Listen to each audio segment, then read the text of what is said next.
Good morning दोस्तों।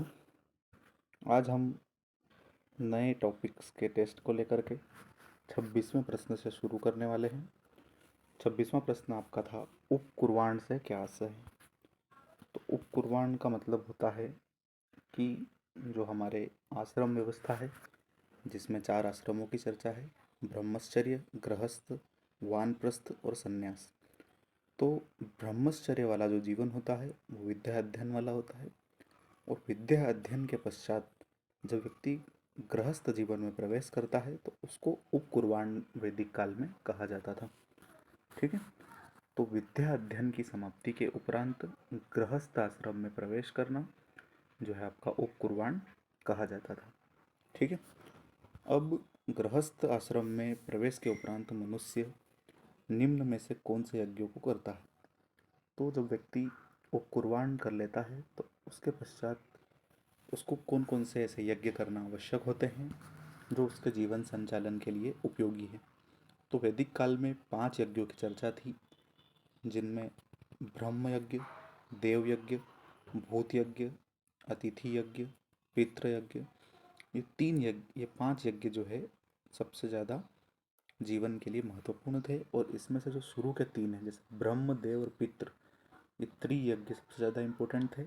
और ये अन्य 2 यज्ञ भी जरूरी थे, भूत यज्ञ और अतिथि यज्ञ। अतिथि यज्ञ की जगह आपको कहीं कहीं मानव यज्ञ भी लिखा हुआ मिलेगा, तो अतिथि की जगह मानव भी सही है, क्योंकि अतिथि जो होता है मानव ही होता है। ठीक है। तो यह डी जो ऑप्शन आपका यहाँ पर है वो सही होगा। गीता में निम्नलिखित में से किस कर्म का वर्णन नहीं मिलता है। तो आपको यह नहीं बहुत ध्यान से पढ़ना है। ठीक है, प्रश्न में नहीं पूछा गया है। तो गीता में 3 कर्मों की बात है, सत्व, रजस और तमस। ठीक है, 3 प्रकार के व्यक्ति के गुणों की बात कही गई है। एक व्यक्ति होता है जो सात्विक गुणों से युक्त होता है, एक तामसिक गुणों से युक्त होता है और एक रजस गुणों से युक्त होता है।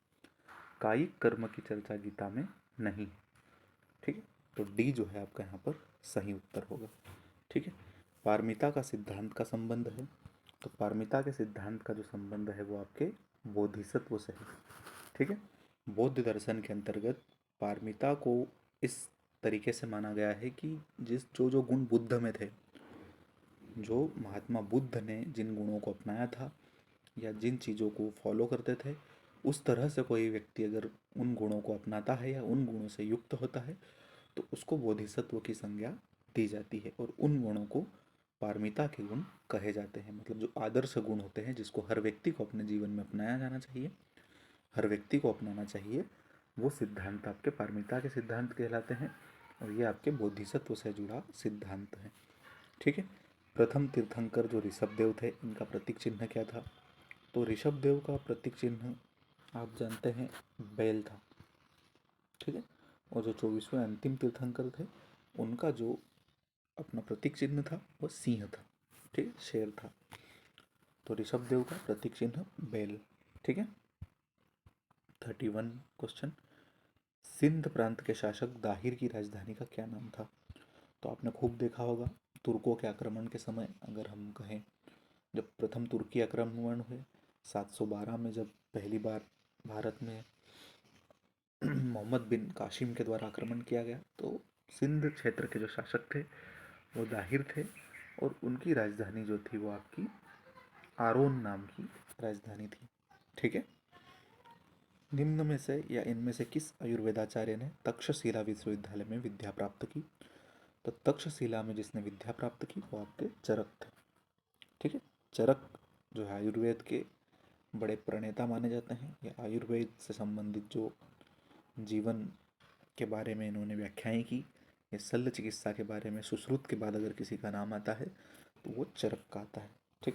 फार्मेसी के क्षेत्र में इनको बहुत ज़्यादा, रसायन विज्ञान के क्षेत्र में उपलब्धि प्राप्त है।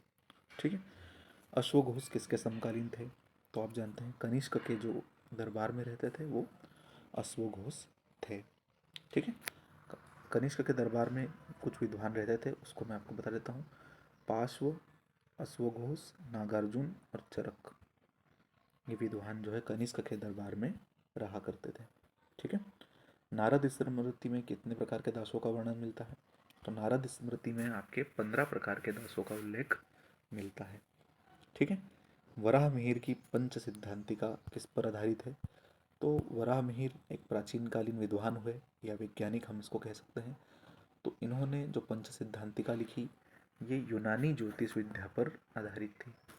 ठीक है, तो यूनानी ज्योतिष विद्या पर आधारित वराहमिहिर की पंच सिद्धांतिका पुस्तक थी। और ये गणित और जो ज्योतिष दर्शन से संबंधित, खगोल शास्त्र से संबंधित जो अध्ययन किया वो पंच सिद्धांत में इन्होंने अपने वर्णन किया है। ठीक है, रत्नावली की अगर हम बात करें तो हर्षवर्धन, 3 रचनाएं हर्षवर्धन की मानी जाती है। प्रिय, रत्न और नाग, प्रियदर्शनी, रत्नावली और नागानंद। ठीक है, एलोरा की गुफाओं का संबंध किससे है? तो एलोरा की गुफाओं में सभी प्रकार के जो जैन, हिंदू, बौद्ध दर्शन से संबंधित वहाँ पर आपको मूर्तिकला और चित्रकला का उदाहरण देखने को मिलेगा। ठीक है, तो इसका संबंध सभी धर्मों से है, किसी एक दर्शन से संबंधित नहीं है। शियुकी नामक यात्रा का वर्णन किस विदेशी यात्रा से संबंधित है? तो शियुकी जो है आपका हैंसांग से संबंधित है, जो हर्षवर्धन के काल में, गुप्तोत्तर काल में भारत में आया था। ठीक है, इन्होंने अपनी जो पुस्तक, सॉरी, जो किताब लिखी या जिस पुस्तक में अपना वर्णन किया भारत का, वो शियुकी नाम से जाना जाता है। ठीक है, सूरजकुंड मेले का आयोजन हरियाणा में, काफ़ी फेमस, करंट अफेयर में खूब चर्चा में रहता है। तो सूरजकुंड मेले का आयोजन जो है फरीदाबाद हरियाणा में किया जाता है। चित्रकला से संबंधित सिगिरिया नामक जो गुफा है वो कहाँ स्थित है? तो सिगिरिया नामक जो गुफा है ये आपकी श्रीलंका में अवस्थित है। ठीक है, ओप का अर्थ क्या होता है? तो एक कल्चर से संबंधित, जब आप जो है मूर्तिकला या चित्रकारिता से संबंधित जो पढ़ेंगे आप, तो ओप जो होती है स्तंभों पर की जाने वाली एक प्रकार की पालिश होती है। ठीक है, तो सी में आपका ये उत्तर सही दिख रहा है कि स्तंभों पर की जाने वाली पालिश। ठीक है, अब आपको जोड़ी मिलाना है, तो आपको बताना है कि सांची के स्तूप की क्या विशेषता है, नागार्जुन कोंडा के स्तूप की क्या विशेषता है, अमरावती के स्तूप की क्या विशेषता है, और सारनाथ के स्तूप के बारे में क्या चीज़ सत्य है।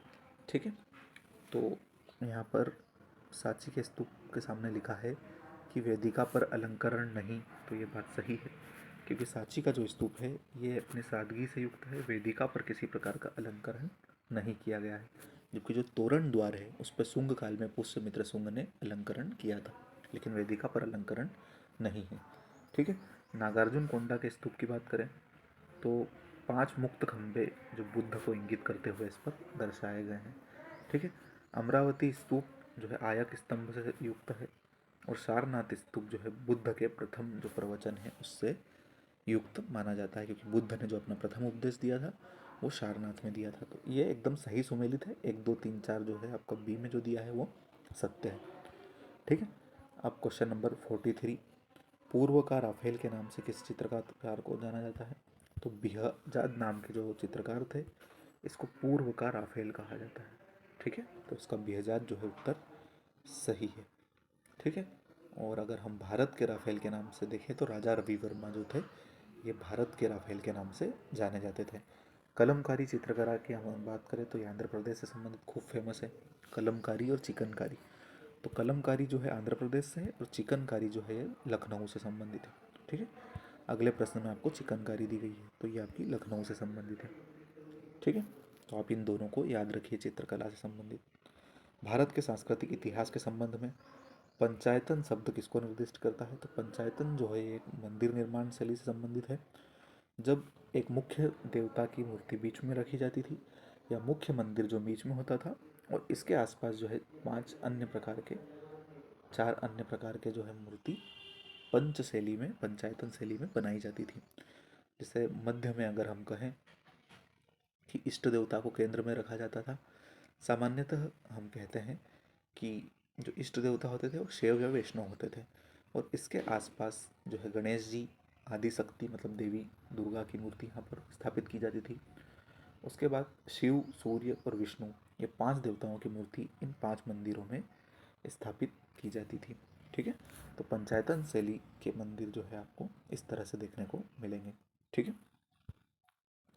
अब आगे सुमेलित करना है। तो हम्पी जो है कहाँ से संबंधित है? नागार्जुन कोंडा, शिशुपाल ग्रह और अरिकामेडू। ठीक है, तो जोड़ी मिलाने में आपको ध्यान रखना है, हम्पी तो कर्नाटक है, आप जानते ही हैं। तो हम्पी कर्नाटक। नागार्जुनकोंडा की अगर हम बात करें तो ये आपका आंध्र प्रदेश नाम से स्पष्ट है। शिशुपालगढ़ जो है आपका उड़ीसा से संबंधित है। और अरिकामेडु नाम का स्थल पांडिचेरी से संबंधित है। तो 3 4 2 1 जो है आपका ए में ही दिख रहा है, तो ए जो है आपका सही उत्तर हो जाएगा। ठीक है। क्वेश्चन नंबर 48, कोणार्क के सूर्य मंदिर का निर्माण किसने कराया? तो कोणार्क के सूर्य मंदिर आप जानते हैं नरसिंह देव बर्मन नाम के जो शासक थे, इन्होंने कोणार्क के सूर्य मंदिर का निर्माण 13वीं शताब्दी में करवाया था। ठीक है। अजंता की गुफाओं को किस वर्ष वंश ने प्रश्रय दिया था? तो अजंता की गुफाएं महाराष्ट्र में है, कुल 29 गुफाएं हैं। इसको वाकाटक वंश के शासकों के द्वारा प्रश्रय दिया गया था। ठीक है। मीनाक्षी मंदिर जो है आपका मदुरई में है, मदुरई तमिलनाडु में। वो आपकी वैगई नदी के किनारे मीनाक्षी मंदिर, एक भव्य दक्षिण द्रविड़ शैली में यह मंदिर स्थापित है। ठीक है। तो ये आपके थे 50 प्रश्न। अगले प्रश्नों को लेकर के हम अगले वीडियो में फिर से चर्चा करेंगे। Thank you.